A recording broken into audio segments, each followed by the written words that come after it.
Salut tout le monde, j'espère que vous allez bien. Allez, on est reparti avec un nouveau tirage et je vais commencer avec l'oracle des visions pour voir où va nous mener notre prochain tirage.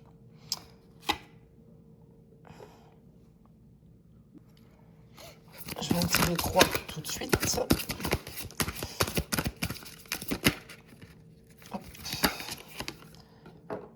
Je vais juste les rapprocher un tout petit peu. Comme ça, vous voyez bien. Hop. Et par la même occasion, redresser un chouille à la caméra. Voilà, parfait. Allez. Troisième carte.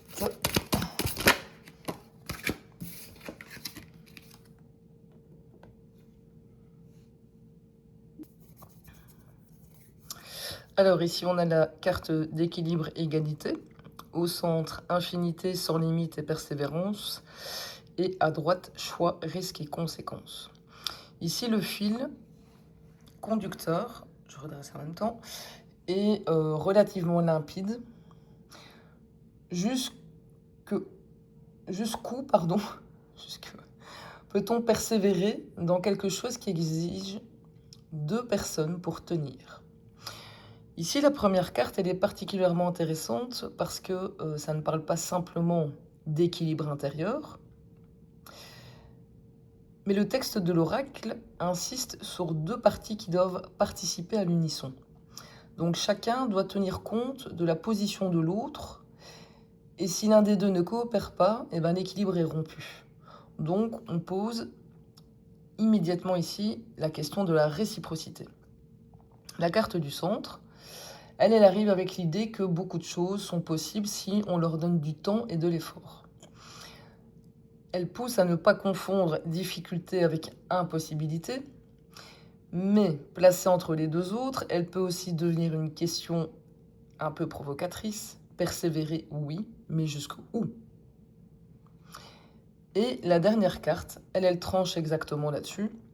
À un moment, persévérer devient un choix, et choisir, ça signifie aussi d'accepter un risque et ses conséquences. Ne pas agir en produit un aussi. À quel moment la persévérance cesse-t-elle d'être une force et devient-elle le refus de faire un choix? Alors, je vais prendre l'oracle des miroirs et je vais aller poser une question sur chaque carte. Pour la première, je voudrais bien savoir qu'est-ce qui cherche actuellement à trouver un équilibre.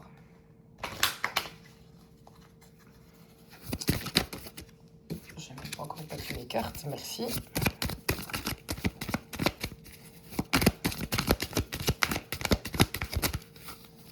Alors, j'en ai 2. J'ai le verdict et la fatalité. Je vais reculer ça pour faire de la place. Voilà. Sur la deuxième carte, j'ai demandé pourquoi est-ce qu'on continue malgré la difficulté.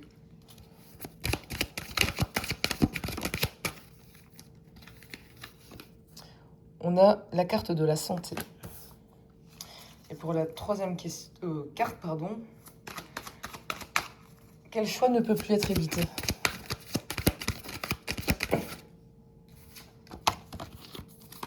On a la carte de la projection. Ok. Alors pour la première carte, qu'est-ce qui cherche actuellement à retrouver un équilibre? Ça ressemble à quelque chose qui est arrivé à son point de conséquence. Verdict, c'est ce qui tombe, c'est ce qui est constaté, c'est ce qui est décidé et qui ne peut plus être esquivé. Fatalité, ici, ça vient ajouter l'idée d'une situation qui est arrivée au bout d'une logique et il y a certaines conséquences qui sont désormais présentes. Avec la carte du milieu, l'équilibre de cette carte ne serait pas forcément retrouver l'équilibre d'avant, mais ça pourrait être retrouver un nouvel équilibre après ce qui a été acté. Et je trouve que c'est très cohérent avec la première carte qui est sur le chevalet. Si les deux parties ne coopèrent pas, mais l'équilibre se rompt. Et verdict et fatalité pourraient justement montrer ici le constat de cette rupture d'équilibre.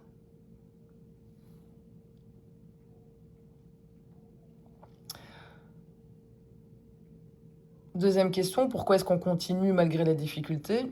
Ici, c'est très intéressant. C'est très intéressant en fait parce qu'on parle de cette carte qui porte le nom Infinité sans limite persévérance.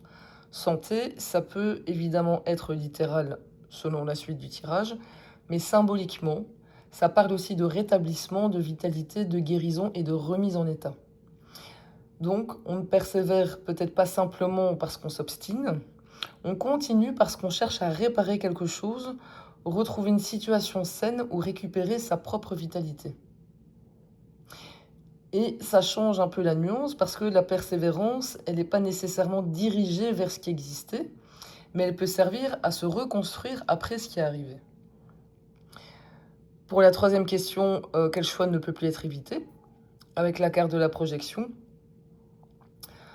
Mais le choix porte sur l'après. La projection demande où est-ce que je vais maintenant? Qu'est-ce que je construis à partir d'ici? Et forcément, se projeter, ça signifie de prendre le risque de choisir une direction sans connaître les conséquences. Du coup, ici, le tirage, il commence un petit peu à raconter qu'il y a un verdict qui est tombé, qu'il y a une situation qui ne peut plus fonctionner selon un ancien équilibre, mais qu'il faut maintenant récupérer, voire reconstruire quelque chose. Et la vraie décision consiste à choisir ce qu'on fait de l'avenir.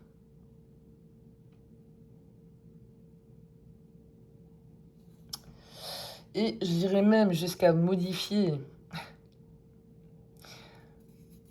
Mais la question de départ, c'est que quand quelque chose est arrivé au bout de sa logique, est-ce qu'il faut persévérer pour le réparer ou persévérer pour construire la suite? Et ça, on va aller voir.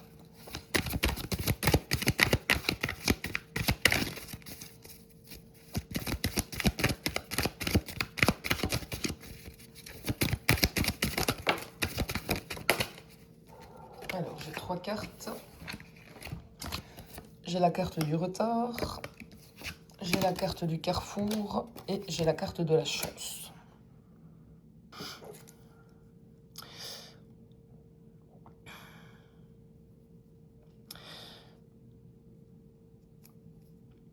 Moi, en fait, je le lirais un peu comme ça, c'est que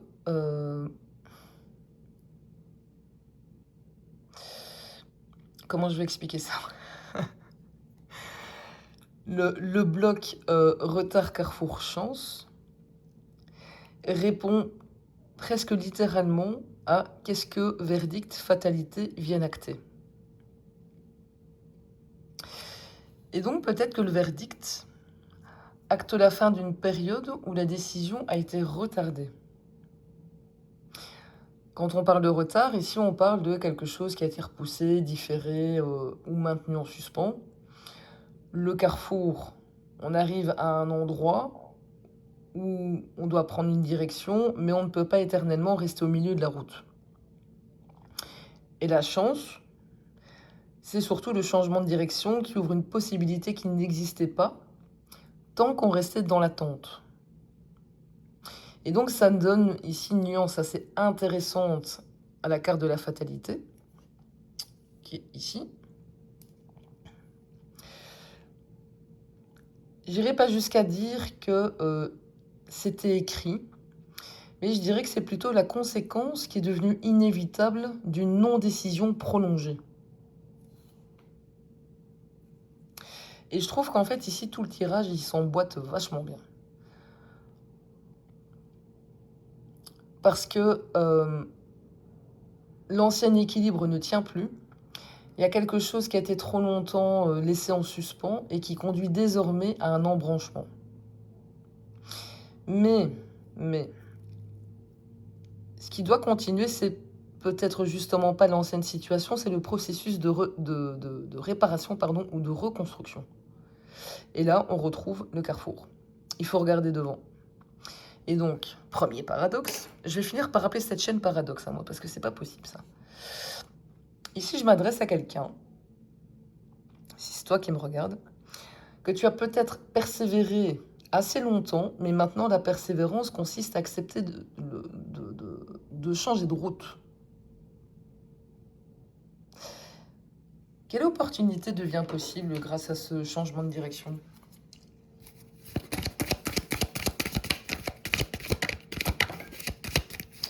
Il y a la carte du temps qui est sortie, la carte de la naissance, qui fait possiblement penser à un bébé, mais on va pas se focaliser là-dessus pour l'instant, parce que je n'ai pas la suite. Oh, il y a beaucoup trop de cartes. Attends.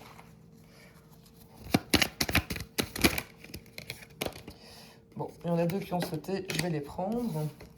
On a la carte de l'échec et on a la carte du voyage. Bon, ici, la chance, c'est clairement pas un petit coup de bol. Non, non. En fait, l'ordre ici, il est très important. Le temps, c'est quelque chose qui a nécessité une maturation. Et donc, ça rejoint directement le retard, en fait. Et franchement, je ne l'ai vraiment pas fait exprès de le poser comme ça, parce que j'aurais pu ramasser les autres cartes. Bref. Mais, donc ça rejoint le retard, mais quand même avec une nuance, c'est que tout ce temps n'a peut-être pas été inutile. Dans le sens où il fallait peut-être arriver à un certain point pour comprendre ce qui allait suivre. Et la naissance, il y a quelque chose de réellement nouveau qui peut émerger. Alors, ce n'est pas nécessairement une réparation de l'ancien, mais ça peut être une nouvelle configuration, un nouveau projet, une nouvelle manière de vivre une situation. Et juste derrière, on a l'échec. Et ça, pour moi, ça, c'est la carte centrale. Parce que la naissance, elle devient possible parce qu'un échec est enfin reconnu comme tel. Autrement dit, l'opportunité n'est pas d'empêcher l'échec, mais l'échec fait partie du passage. Et après, on a justement le voyage.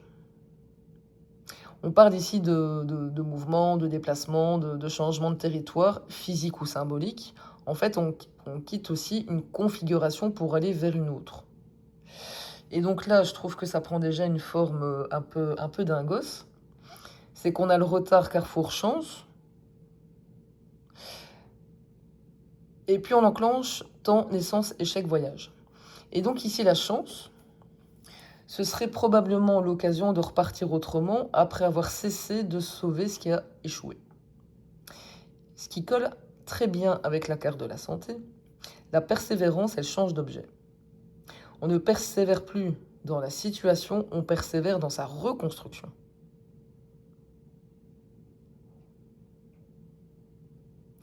Parfois, l'échec, en fait, c'est pas ce qui empêche la naissance. L'échec, c'est précisément ce qui l'autorise, en fait, bien souvent. Mais c'est quoi qui a échoué, en fait, maintenant?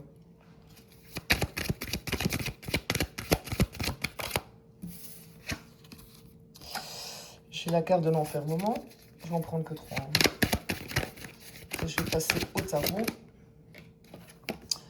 On a la carte de l'instabilité. Et on a la carte de la victoire. Alors, ce qui est intéressant ici avec la carte de la victoire, c'est qu'elle empêche justement de lire l'échec comme tout a foiré. Ce qui a échoué, c'est l'enfermement dans l'instabilité. L'enfermement, c'est une configuration dans laquelle on tourne en rond, où il y a quelque chose qui est maintenu dans un cadre qui ne permet plus d'avancer. Et l'instabilité, elle explique pourquoi. En fait, ce cadre n'a jamais réussi à devenir suffisamment stable que pour durer. On essayait peut-être de maintenir quelque chose qui structurellement bougeait sans cesse. Et derrière, avec cette victoire, ça c'est assez joli parce que l'échec de cette configuration elle devient paradoxalement une réussite. Quelque chose n'a pas réussi à rester enfermé là-dedans. Ce qui recolle parfaitement avec la carte de l'échec qu'on avait tantôt. Et là, avec le voyage et retard, carrefour, chance.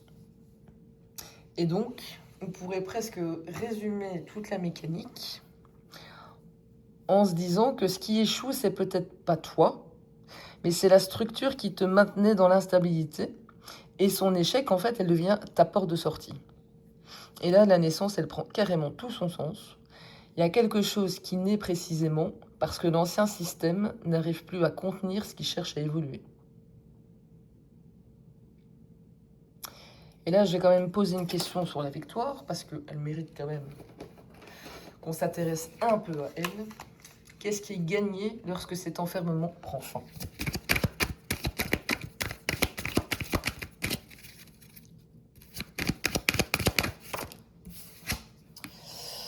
Un compromis.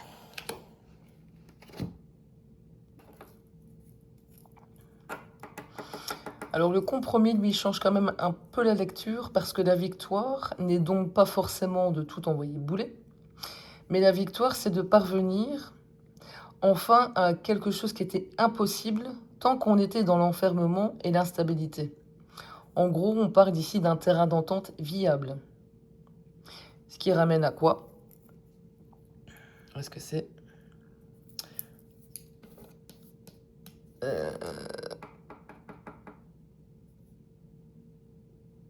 équilibre et égalité, qui est cette carte-là, ici, la première. Et donc, on a presque une boucle.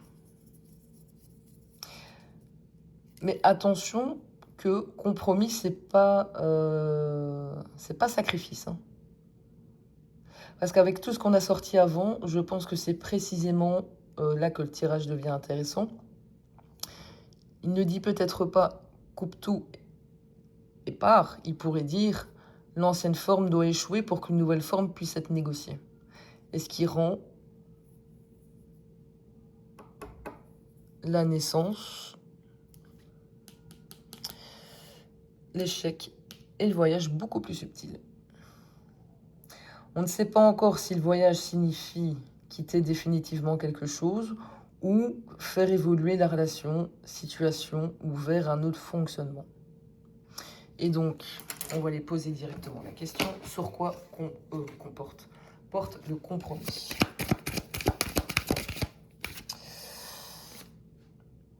Sur la maison. Bon, on va pas le réduire tout de suite à un bien immobilier. Dans l'oracle des miroirs, ça peut parler du foyer, du lieu de vie, de la structure familiale, de la sécurité matérielle, de la cohabitation, voire de ce qu'on considère comme son chez-soi. Donc, ce qui était enfermé dans une situation instable trouve une issue par rapport, enfin, pas par rapport, pardon, via un accord concernant le foyer ou la maison. Et donc, il pourrait y avoir ici une ancienne organisation du foyer qui arrive à son terme, et puis une nouvelle organisation qui naît et qui implique un déplacement, un départ ou simplement une nouvelle façon d'organiser le chez-soi. Et donc ici, on en revient, parce qu'on les a oubliés, c'est de l'aller le verdict. Il était où le verdict? Là. Et la fatalité, où est-ce qu'elle est? Là, juste en dessous. Il peut y avoir quelque chose qui doit être acté, décidé, officialisé ou simplement reconnu comme inévitable après une très longue période de retard. Et on en revient au commencement, à l'équilibre et à l'égalité.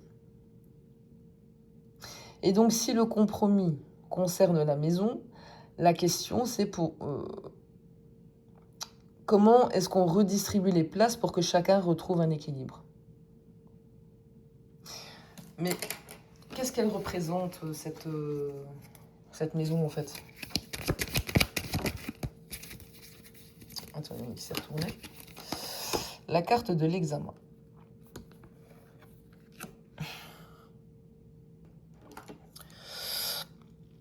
Donc la maison ici ne désignerait donc peut-être pas seulement un lieu ou un foyer, mais elle représente ce qui est actuellement mis à l'épreuve. Autrement dit, je crois ici que le compromis porte sur une structure existante dont on vérifie les fondations et la solidité.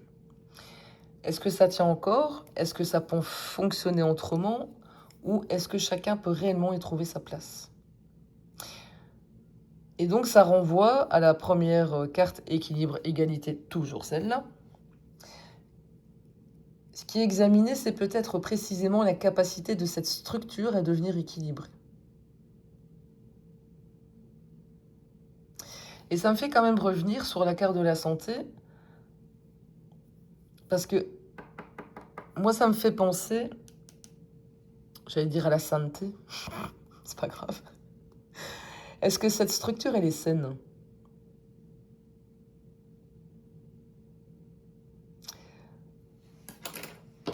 Qu'est-ce que cet examen doit permettre de déterminer, en fait? La carte de l'ouverture.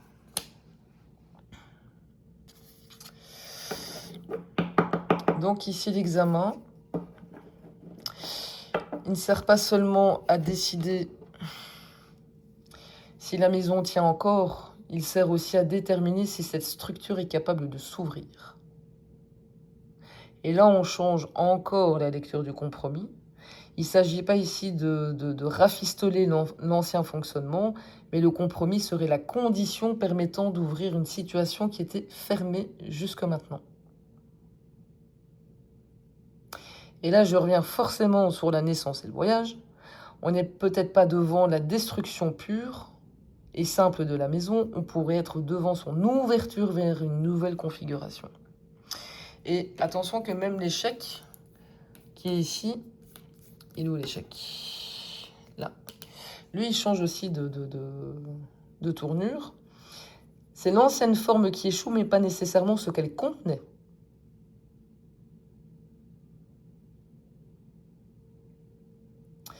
Et je vais encore revenir sur cette première carte. Celle-là, elle devient presque le cahier des charges de cette nouvelle configuration. Si ça s'ouvre, ça ne pourra pas recommencer exactement comme avant. Et vers quoi cette ouverture, elle conduit?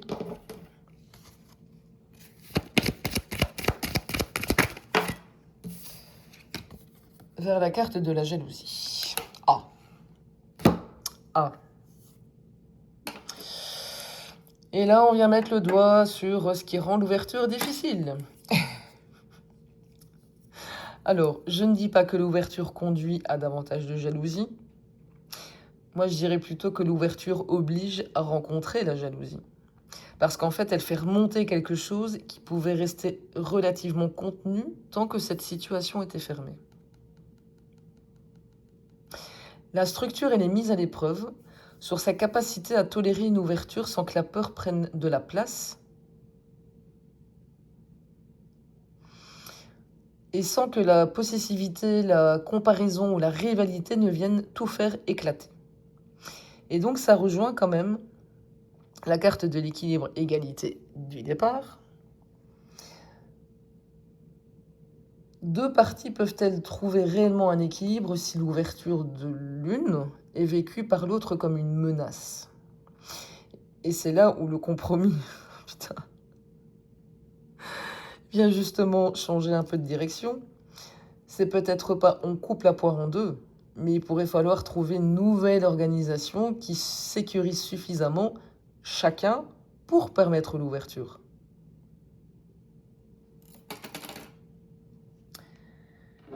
Mais qu'est-ce que la jalousie a peur de perdre là-dedans?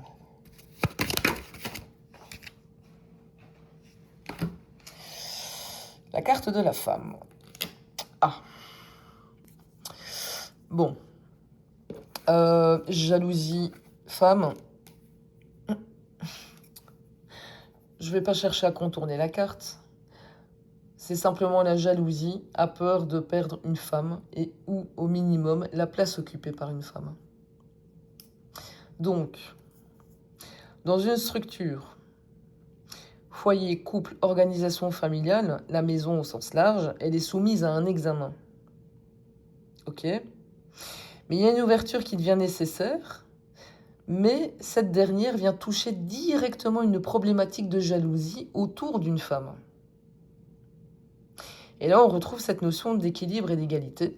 La première carte. Il y a une question de place.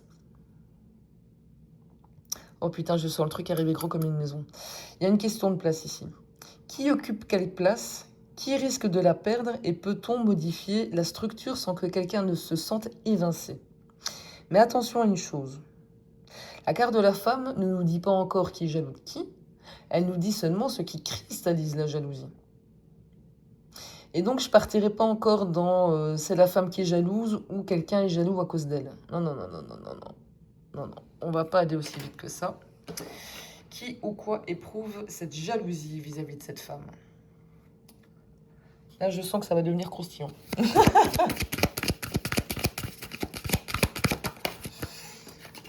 On a la carte du miroir magnétique. Ok. Bon, si ça avait été aussi simple, ça n'aurait pas été aussi drôle. Ça représente pas spécialement un personnage qui est sorti ici, parce que le miroir magnétique, c'est justement une notion de dynamique d'attraction, quelque chose ou quelqu'un qui attire irrésistiblement, qui capte et qui exerce une force d'attraction. Et donc, je vais corriger légèrement la formulation précédente, avec la jalousie et la femme. Ça ne signifie peut-être pas que quelqu'un a peur de perdre cette femme. Ça peut montrer que la femme devient le point d'attraction autour duquel la jalousie se cristallise. Ce qui pourrait expliquer le retard.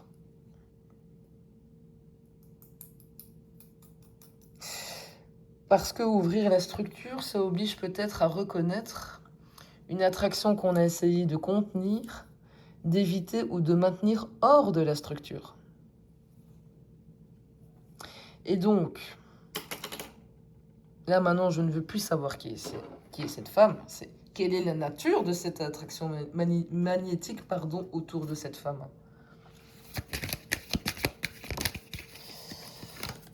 On a la carte de l'accusation.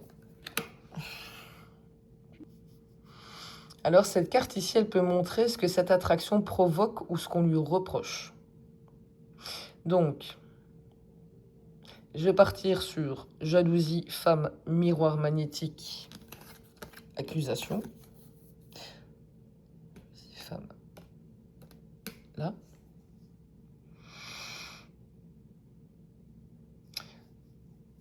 Parce que je crois, alors tu me diras si ça te parle, si ça te concerne, je crois qu'il y a une femme qui exerce ou qui subit une attraction énorme et cette attraction devient un motif d'accusation.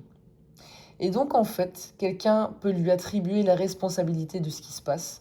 C'est à cause d'elle, elle prend ma place, elle menace quelque chose, elle est responsable de tout ce bordel, et gna gna gna gna gna gna gna gna gna. Et donc, ça devient très intéressant avec la maison, l'examen et l'ouverture. Parce que l'ouverture de la structure ferait apparaître une dynamique qui était peut-être déjà là, mais qui ne peut plus rester neutre. Et donc, elle déclenche une jalousie et on cherche un responsable. Mais il y a une deuxième lecture quand même que je vais garder. C'est que la femme elle-même peut être celle qui accuse. On sait qu'il existe femme, attraction, accusation, mais pas encore qui accuse qui. Et donc, je ne veux pas faire dire à accusation aux relations amoureuses simplement parce que ça devient hyper tentant, les gars. Je vous ai vu venir Donc, quelle est l'accusation portée autour de cette femme?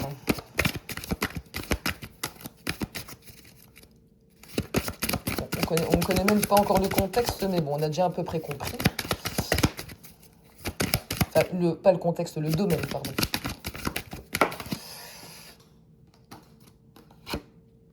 Et donc, l'accusation qui est portée autour de cette femme, c'est quoi?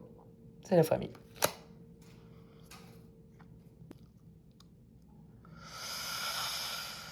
Oh, je crois que je viens de comprendre. Attendez 2 minutes.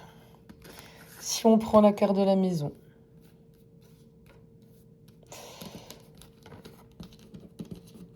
de l'examen, de l'ouverture, de la jalousie, de la femme, et je crois que vous êtes occupé de comprendre aussi. Ah, allez. Ah, de la femme, du miroir, de l'accusation. Attends, je vais essayer de toutes les prendre. Et de la famille. Je ne sais pas comment les mettre. On va essayer de les mettre comme ça. Et donc, si tu prends... Je vais essayer de cadrer là-dessus. Maison, examen, ouverture, jalousie, femme, miroir magnétique, accusation et famille.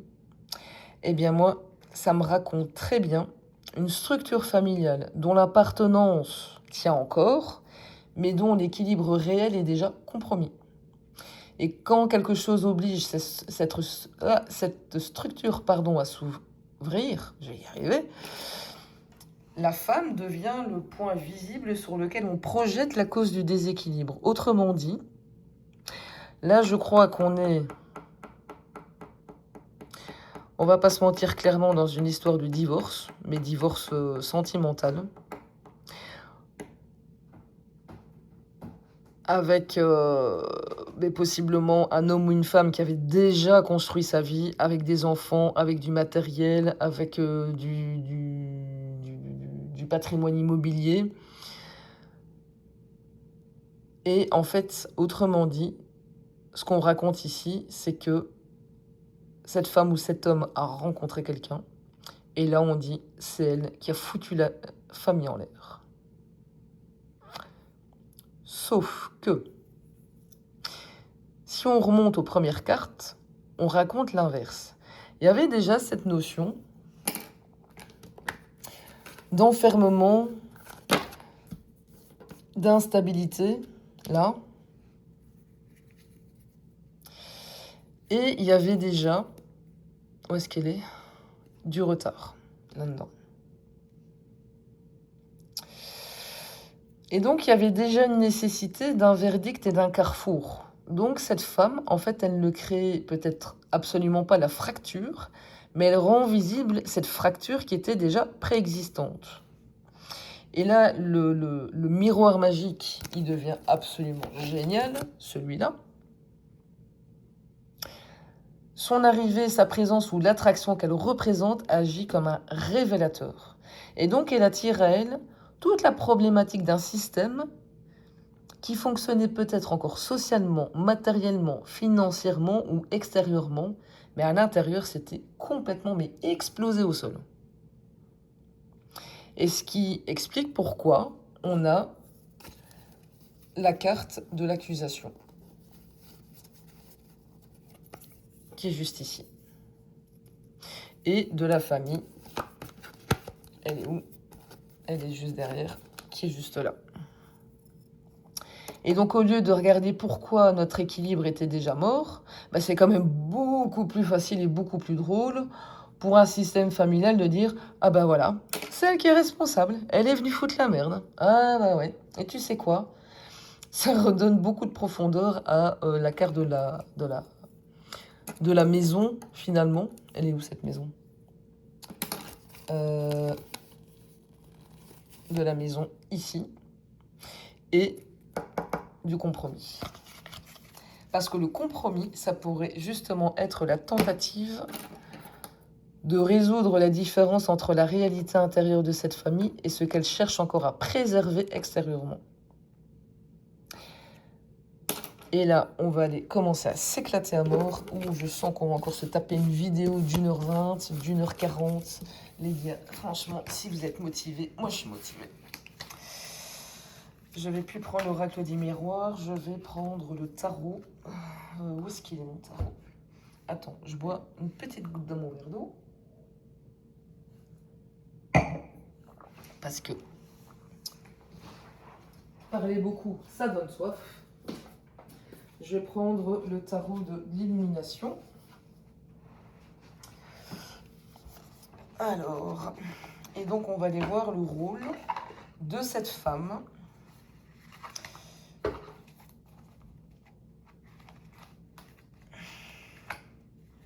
dans cet éclatement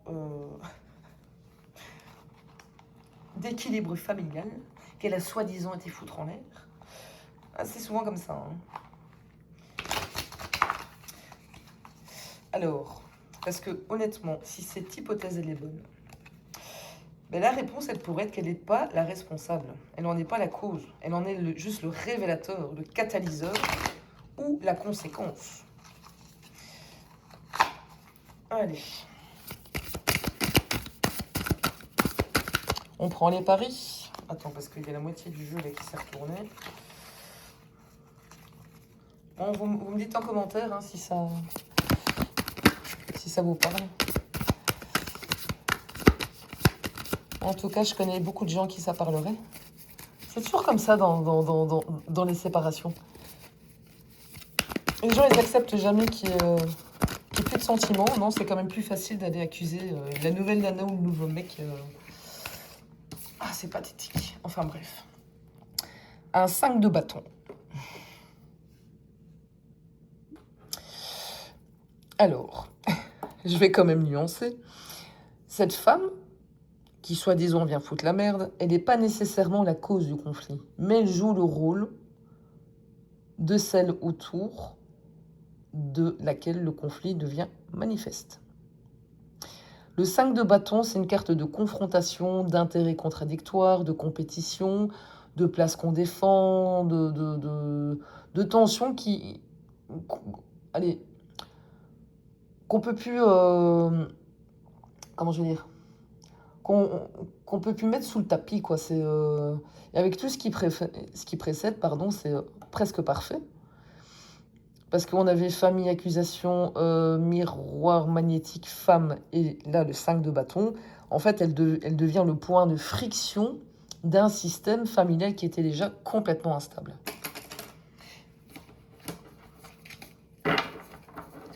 Et surtout, ça rejoint, je trouve, la fameuse première carte ici, là, qu'on avait, avec de l'équilibre et de l'égalité. On avait un équilibre qui nécessitait que toutes les parties coopèrent. Or, avec les cartes de l'enfermement et de la stabilité de tout à l'heure, on pouvait conserver l'image d'un équilibre intérieurement, mais les forces, elles étaient déjà en opposition. Puis la femme, elle arrive, ou elle prend une place qui devient impossible à ignorer, et le conflit latent devient un conflit ouvert. Et donc, potentiellement, on va peut-être même accuser cette femme d'avoir créé le déséquilibre. Mais sauf que les cartes racontent quelque chose de beaucoup plus dérangeant. En fait, elle a peut-être simplement rien détruit. Elle a simplement rendu impossible de continuer à faire semblant que ça tenait encore. Et là, le 5 de bâton, soudainement, peut prendre une dimension de compétition qui me fait un peu tiquer avec la jalousie. Et donc, il peut y avoir derrière tout ça une grosse bataille de place. Pas forcément deux femmes qui se battent pour quelqu'un. Je ne vais pas encore réduire le tirage à ça, mais plusieurs personnes ont intérêt qui ne peuvent plus conserver simultanément la place qu'ils occupaient. Et donc, quel conflit cette femme vient de révéler au sein de cette famille? Et là, j'ai déjà ma petite idée. Moi, je pense qu'il y a encore des enjeux matériels, financiers dans tout ce bazar. Qu'est-ce qu'on a? Non, on n'est pas encore à ça. Ici, on a un valet de coupe. Donc ici, ça parle de proposition, de lien qui apparaît, mais quelque chose qui vient perturber émotionnellement le système. Le magicien. Ici, on parle de moyens, de ressources et de capacité à réorganiser. Et avec cette grande prêtresse, qui vient juste après. J'espère que tu vois. Oui.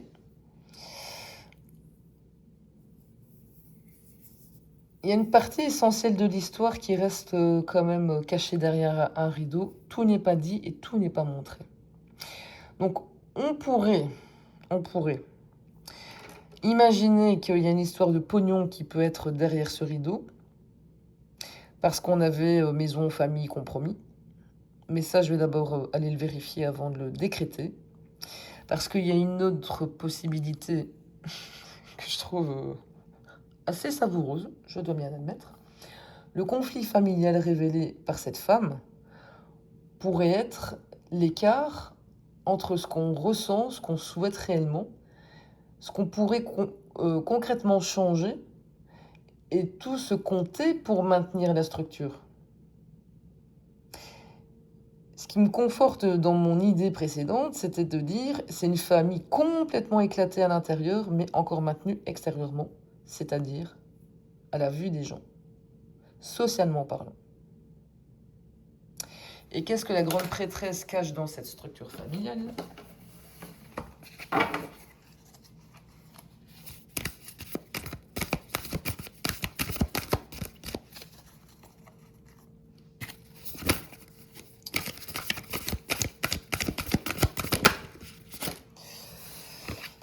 Elle me cache un as de bâton et une tempérance inversée. Alors, l'as de bâton, c'est une impulsion nouvelle. Donc ici, on parle d'envie, d'initiative, de désir. Quelque chose qui veut démarrer et qui remet du nouveau là où ça stagnait. Mais la tempérance inversée, elle dit précisément que cette nouvelle impulsion, elle est plus compatible avec l'équilibre actuel. Et donc, en fait, on n'arrive plus à concilier les éléments. Et le mélange ne prend plus. Ce qui était maintenu ensemble artificiellement commence à devenir impossible à harmoniser. Et donc, la grande prêtresse ici... On est là, pardon. La grande prêtresse...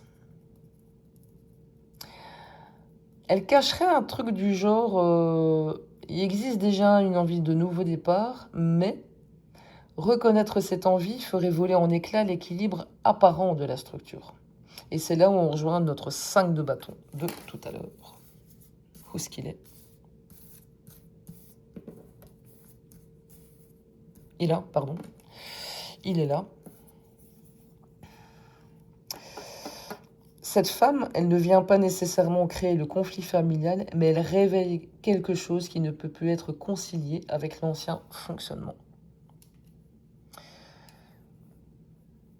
Et ça colle avec cette notion de structure éclatée à l'intérieur, mais intacte à l'extérieur. Tempérance inversée. C'est l'image parfaite de ça, en fait. Mais pourquoi ce nouvel élan, il ne peut pas être concilié avec la structure familiale actuelle ?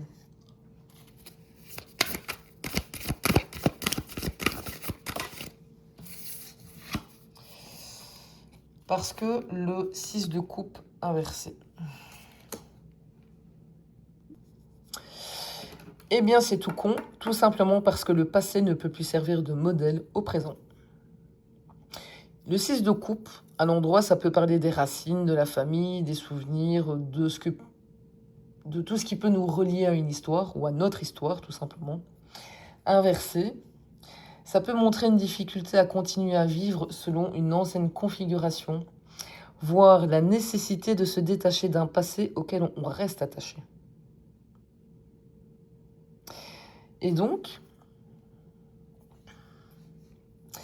ici, on a potentiellement quelqu'un qui sait intérieurement qu'il veut autre chose, mais ce nouvel élan est inconciliable avec un équilibre familial construit sur le passé. Et donc, ça rejoint exactement l'image de tout à l'heure de la structure qui existe encore extérieurement, alors qu'intérieurement, elle est complètement obsolète.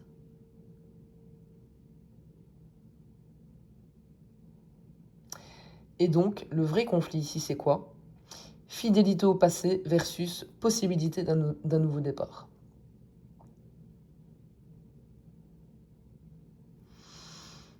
Et qu'est-ce qui maintient concrètement cette structure familiale alors qu'elle est déjà bien éclatée au sol? Oh, attends, ça fait trop de cartes, ça. J'en ai une qui a sauté à côté, je vais la prendre. Un 3 de bâton.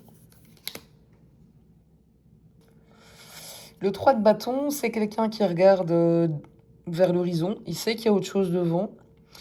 Il envisage une autre configuration, mais il ne l'a pas encore complètement quitté. Non, comment je vais dire ça? Il n'a pas encore complètement quitté la rive sur laquelle il se trouve. Et avec le 6 de coupe juste avant, c'est quand même assez parlant. Parce qu'on parle de l'ancien modèle familial qui ne correspond plus à ce qui est vécu aujourd'hui et le 3 de bâton. Pourtant, la transition vient l'après et c'est toujours en cours. Donc, ce qui maintient la structure, ça pourrait être un délai entre avoir compris qu'on ne veut plus vivre comme avant et avoir effectivement construit l'après.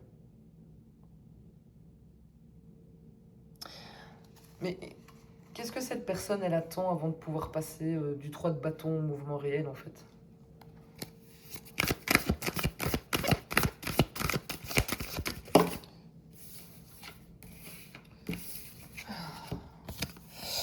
Elle attend le hiérophante et elle attend l'artiste.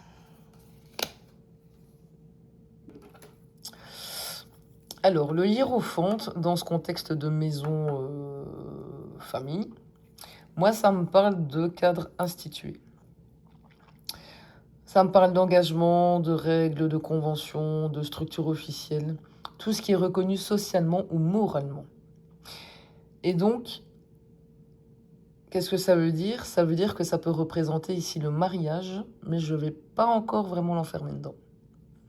Derrière, on a l'artiste avec la création, l'ouverture, la vision, la passion, et c'est son opposé complémentaire. Inventer une forme qui n'existait pas encore. Et donc le 3 de bâton, il attendrait peut-être ça.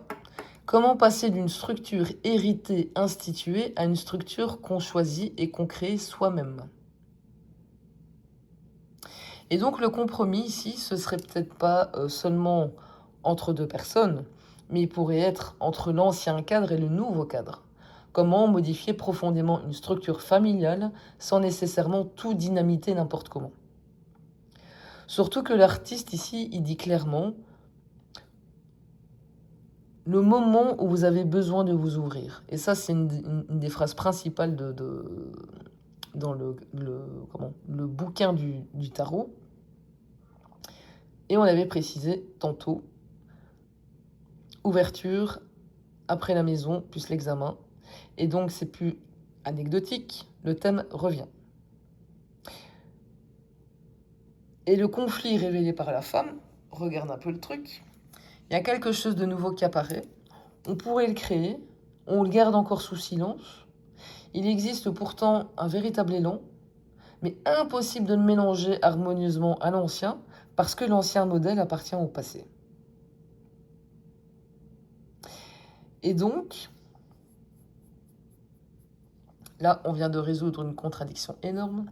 Comment sortir d'un modèle établi sans simplement détruire, mais en créant une nouvelle forme?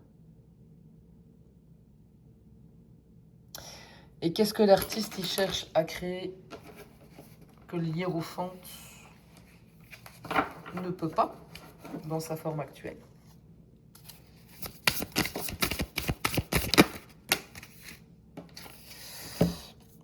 J'ai un as de coupe, j'ai l'impératrice et j'ai un 6 de bâton.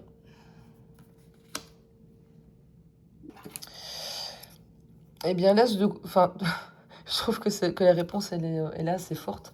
L'as de coupe, c'est une nouvelle réalité affective. Donc, il y a quelque chose qui peut être vécu émotionnellement et plus seulement contenu, caché ou fantasmé. Et donc, c'est clairement l'ouverture du cœur, mais c'est surtout ici le commencement d'une autre manière d'aimer ou de vivre dans un lien. Et l'impératrice au centre, eh ben, on retrouve quoi? On retrouve une femme. Pas dans la même position que précédemment, avec l'oracle des miroirs. Elle apparaissait comme jalouse euh, et accusatrice. Ici, elle devient l'impératrice. Et donc, elle prend une place, elle existe pleinement, elle crée, elle incarne quelque chose de fécond. Le 6 de bâton, on parle de reconnaissance, d'affirmation de quelque chose qui peut être enfin assumé et reconnu. Et donc, ça résonne assez fort avec la définition de la carte de l'artiste, reconnaissance disponible. Et si je relis le hiérophante, l'artiste et l'as de coupe, l'impératrice et le 6 de bâton, l'ancien cadre ne permet pas à une nouvelle réalité affective, incarnée par cette impératrice, d'obtenir une véritable place et une reconnaissance. Mais l'artiste cherche donc à créer une configuration dans laquelle ce qui existe peut enfin être vécu et reconnu. Et là, ça prend une sacrée tournure parce qu'on retrouve exactement le problème de départ, l'équilibre et l'égalité, la première carte. Et donc, c'est plus simplement quelqu'un qui veut quitter une famille pour une femme, ce serait bien trop réducteur. Le problème semble être comment donner une place légitime à quelque chose de nouveau alors qu'une structure ancienne possède déjà ses règles, ses places, son histoire et sa reconnaissance. Et c'est précisément là qu'on a quoi? Jalousie, accusation, famille. Dès qu'on tente de donner une place à du nouveau, on déclenche une bataille autour des places existantes. Et donc la carte du compromis qu'on avait tantôt, elle devient encore plus intrigante, parce que si la solution c'était simplement je quitte A pour B, je m'attendrais moins à cette carte quand même. Le tirage semble chercher une réorganisation. Et quelle place l'impératrice est appelée à prendre dans cette nouvelle configuration?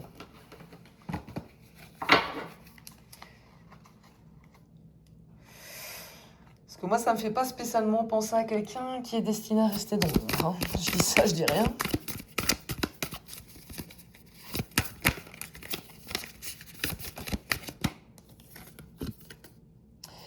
On est sur un 5 de coupe.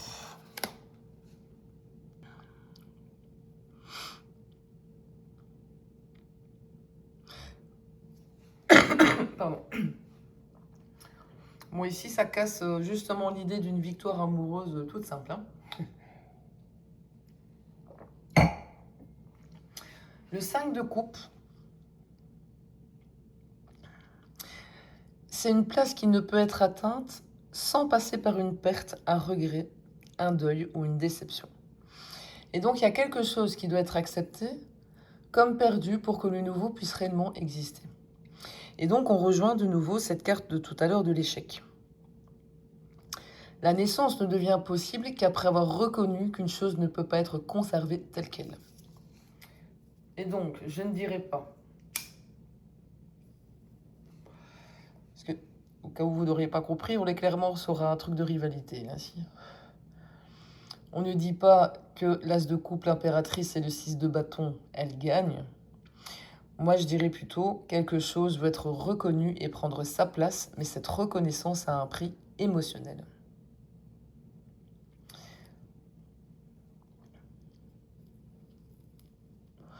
Et là, ça nous ramène au compromis. Il ne s'agit peut-être pas de tout détruire, mais il est impossible de créer cette nouvelle configuration sans accepter qu'une partie de l'ancienne disparaisse. Ce qui, de vous à moi, ça me paraît logique. Hein. On ne peut pas refaire sa vie dans une structure déjà existante et ramener quelqu'un en disant « Bon, moi j'ai toujours fonctionné comme ça avec mon ex-femme, ce sera comme ça. » Non, non, non, non, c'est pas comme ça que ça marche. C'est pas comme ça que ça marche. Et en plus, c'est éclaté au sol, donc ça vaut vraiment pas la peine. Ça explique potentiellement le retard. On retarde pas forcément parce qu'on ne sait pas ce qu'on veut, mais on retarde parce qu'on ne sait pas euh, ce que, comment je vais dire, ce qu'un choix pour écouter. Ce qui nous ramène au choix risque-conséquence et la carte de la projection. Le problème n'était peut-être jamais de savoir vers quoi aller, mais le problème était, est-ce que je suis capable d'assumer ce que je vais perdre en y allant? Et qu'est-ce qui doit être perdu ou laissé derrière pour que l'impératrice puisse prendre sa place?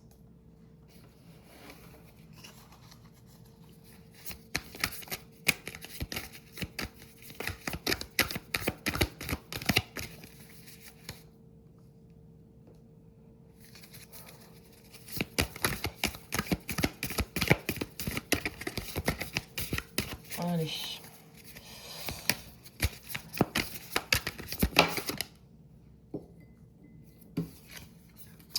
On a la reine de bâton.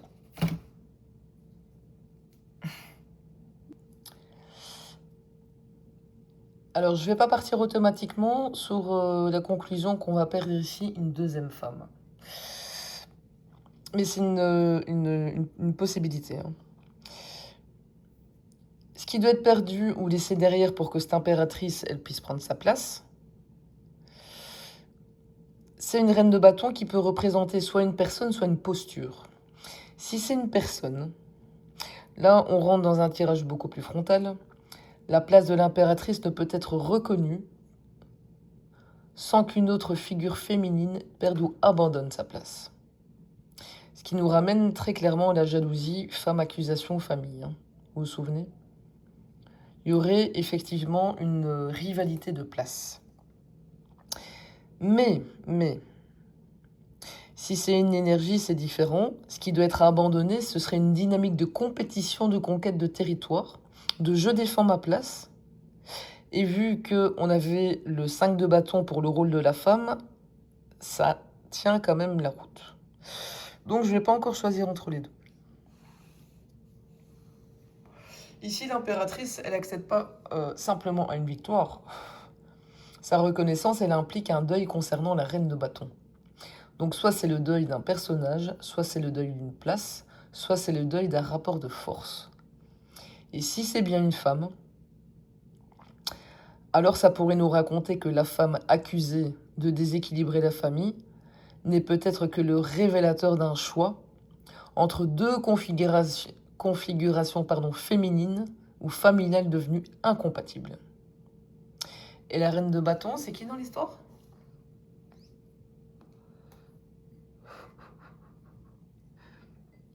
Chiche que c'est l'ex-femme.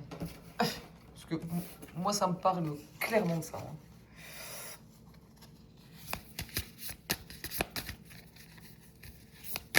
Bon, c'est réducteur, mais voilà. C'est... Première vue. Oula, attends, parce que putain, il y a 3 cartons au département.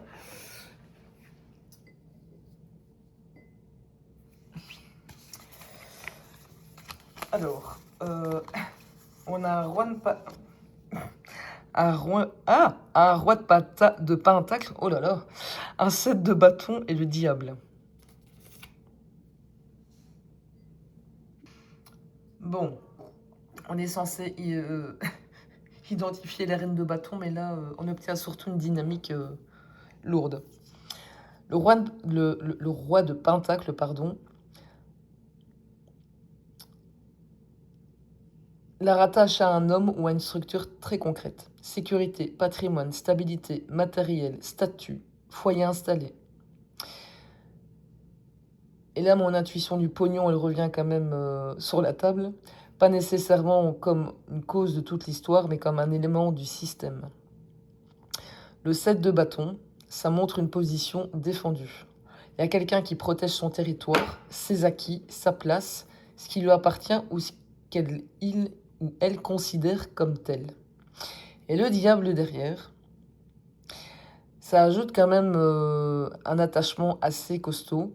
On parle ici de dépendance, d'emprise, d'intérêt, de désir, de peur de perdre. Ça parle de liens matériels ou même charnel, rapport de pouvoir, quelque chose dont on ne se détache pas aussi facilement, même quand la situation elle est plus saine. Et donc, putain, c'est encore un tirage de malade. Qui est cette reine de bâton? Moi, je dirais que c'est une figure féminine dont la place semble très liée et étroitement liée au roi de Pentacle et qui défend cette position parce qu'il y a un attachement très puissant, matériel, affectif, statutaire ou autre, mais qui l'y maintient. Et là, on retombe sur quoi? La jalousie, la femme, l'accusation, la famille. Et ça commence à sérieusement sentir la guerre de territoire. Surtout qu'on avait demandé ce qui devait être laissé derrière pour que l'impératrice elle prenne sa place. Et bien la réponse c'est quoi? C'est cette reine de bâton. Et donc, il semble y avoir ici deux positions féminines qui ne veulent pas rester identiques dans la nouvelle configuration. Mais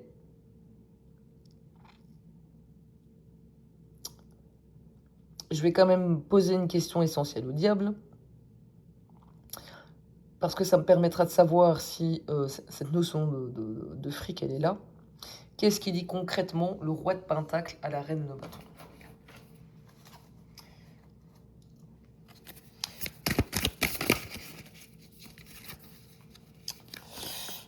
La mort, le fou, le valet de Pentacle et le 8 d'épée.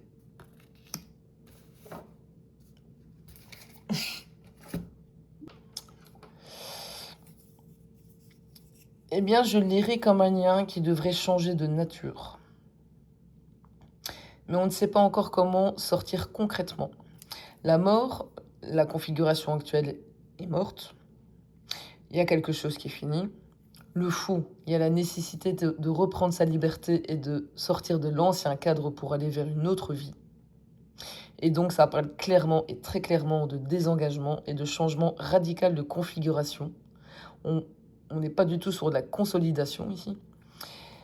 Et le valet de Pentacle, eh ben, c'est ce que je craignais, le matériel apparaît enfin. Et donc, ce n'est pas le roi de Pentacle ou le 10 de denier. Donc, j'irai pas jusqu'à dire que c'est une fortune ou un patrimoine automatiquement, mais il y a clairement quelque chose de concret à régler en termes d'argent, de biens, d'organisation matérielle, d'engagement pratique, de projet ou de responsabilité. Et le 8 d'épée, c'est là où ça coince. C'est qu'on se sent prisonnier des conséquences, des contraintes ou de la manière dont il faudrait procéder.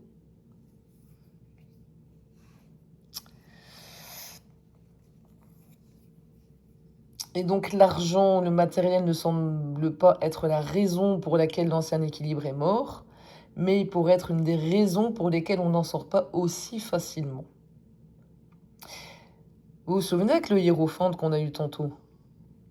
Mais il peut y avoir tout un cadre officiel institutionnel à défaire avant que l'artiste y puisse créer autrement. Et donc, que représente exactement le valet de Pentacle?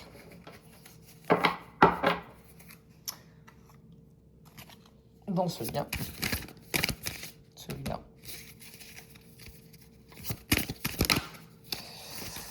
Un 10 de bâton.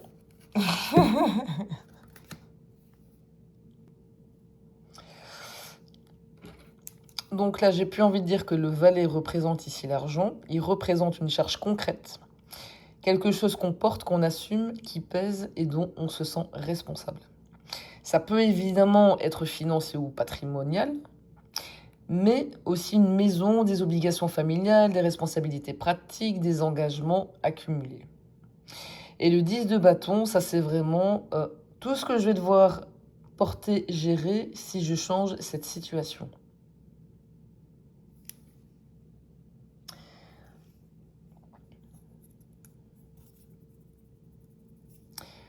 Est-ce qu'il est prêt à porter les conséquences concrètes de sa liberté?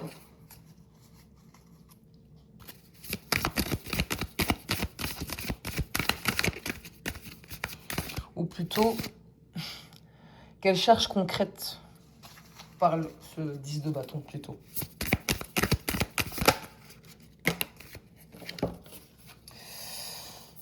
Alors, il nous parle du valet de bâton, de la lune et du soleil.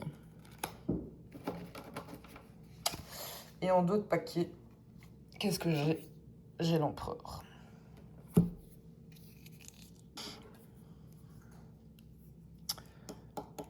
Et bien ici, clairement, le valet de bâton, après le 10 de bâton, c'est un contraste parfait. On passe du poids, de ce qu'il faut assumer, à l'appel d'autre chose. Donc il y a une impulsion ici vers une nouvelle expérience, une nouvelle direction, quelque chose qui redonne de l'élan. Avec la lune, ici ça dit qu'on a envie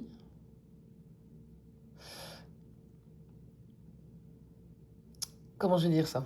Non, ici, sauf que l'envie et sa concrétisation, il reste toute une zone de peur et d'incertitude, de non-dit et de projection. Et vu tout ce qu'on a eu autour de la famille, de la jalousie, de l'accusation et du poids des conséquences, elle est parfaitement à sa place. Avec le soleil, on est dans le mouvement qui va symboliquement de ce qui est caché ou confus vers ce qui devient visible et clair. Et donc il y a quelque chose qui ne peut plus continuer à fonctionner seulement de l'intérieur tout en conservant une apparence extérieure. Et l'empereur en d'autres paquets, pour moi ça donne l'enjeu final. Il prend position, il structure, il décide et il assume les conséquences dans le réel. On n'est plus dans le magicien qui pourrait créer, ni dans un 3 de bâton qui regarde son horizon. L'empereur, il doit donner une forme concrète à sa décision.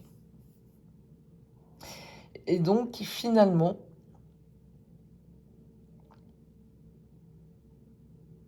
je crois que tout le tirage aura posé quand même une très très belle question et je trouve très vertigineuse. C'est combien de temps on peut préserver un équilibre qui n'existe plus, simplement parce que le nouvel équilibre aura un prix. Et la femme qui semble avoir joué ici ce rôle de 5 de bâton, non pas nécessairement celle qui détruit la structure, mais celle qui révèle le conflit que la structure ne pouvait plus continuer à dissimuler.